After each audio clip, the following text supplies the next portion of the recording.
recibimos a nuestro columnista estrella internacional de todos estos años, el señor Mariano Quiroga. Muy buenas tardes, Mariano, ¿cómo andás?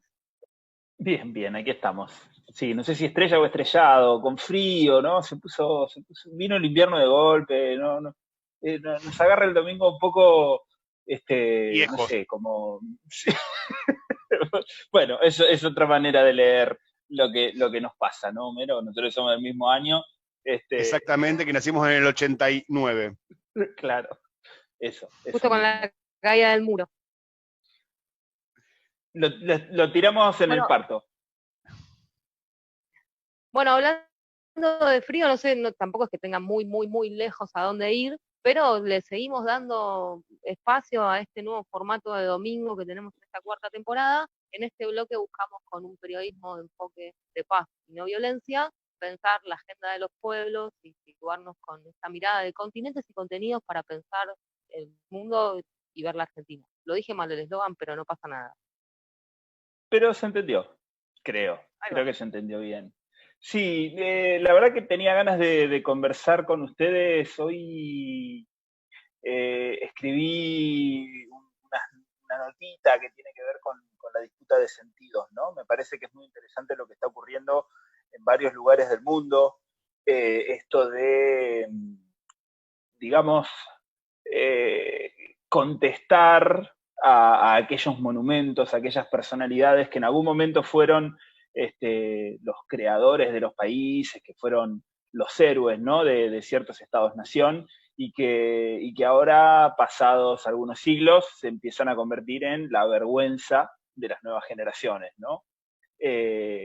Boris Johnson, frente a la decisión que estaban tomando 130, Boris Johnson, primer ministro del Reino Unido de Gran Bretaña, 130 distritos, municipios, gobiernos locales estaban revisando justamente si retirar o no retirar a algunos de todos estos monumentos que están levantados en sus localidades.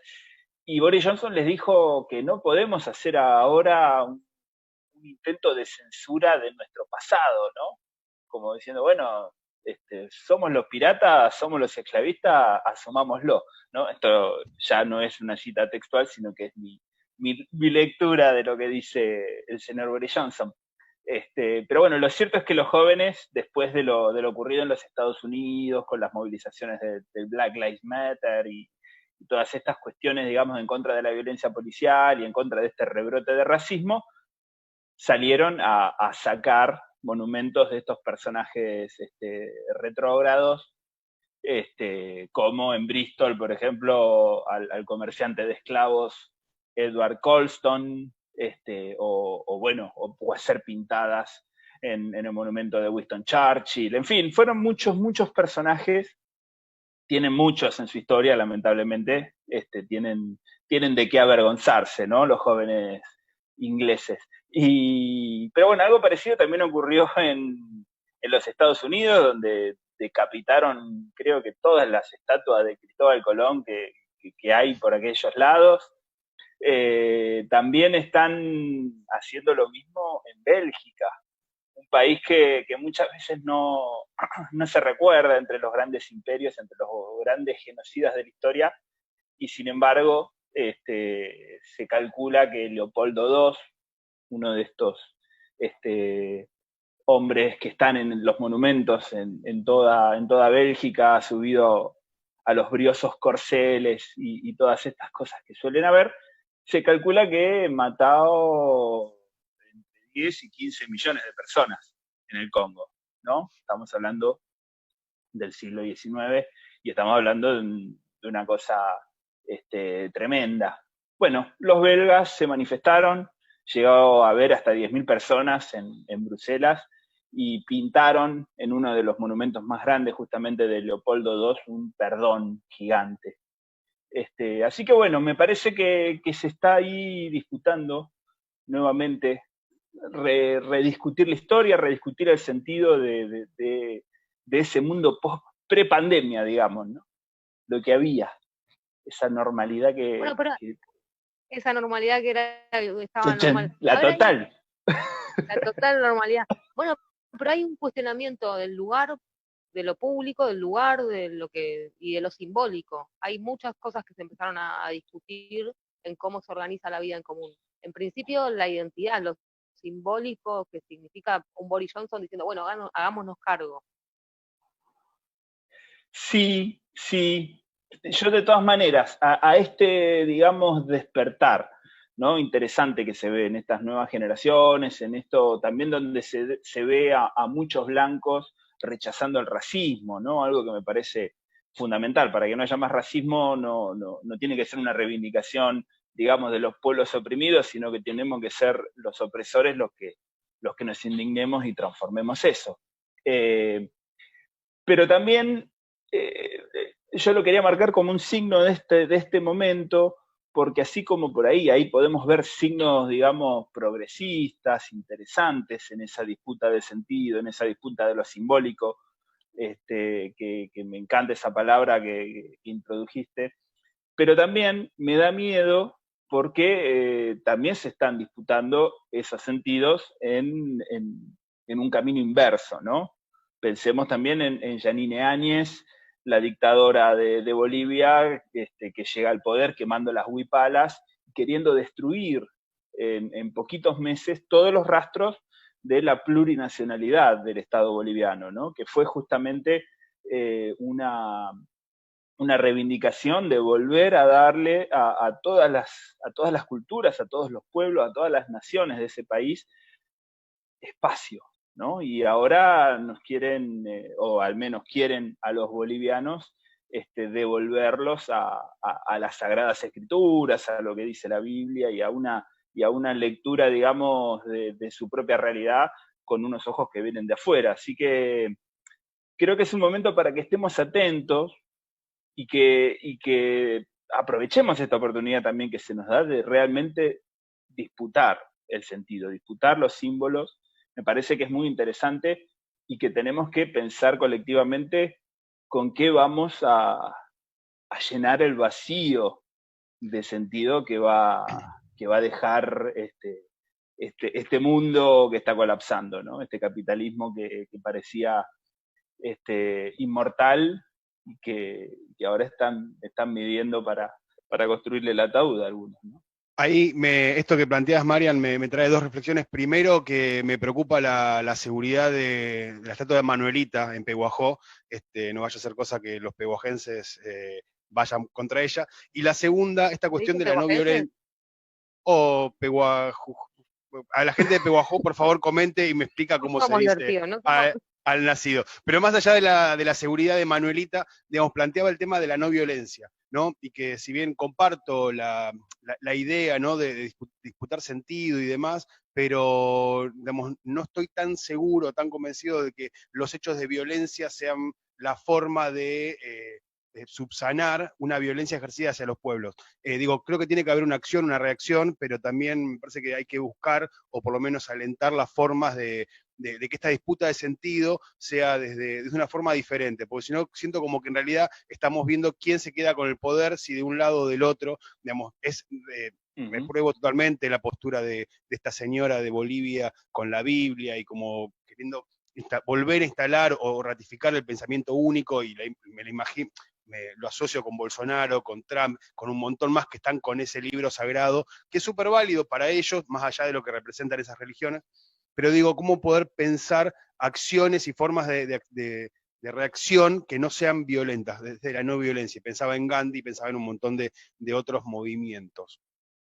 Sí, bueno, ahora que estamos viendo todo este levantamiento, digamos, de los negros, ¿no? De los afro-norteamericanos, los afroestadounidenses, indudablemente ahí es donde aparece otra vez la figura de Martin Luther King como uno de estos líderes que condujo, digamos, el movimiento por los derechos civiles. Pero bueno, fue asesinado también.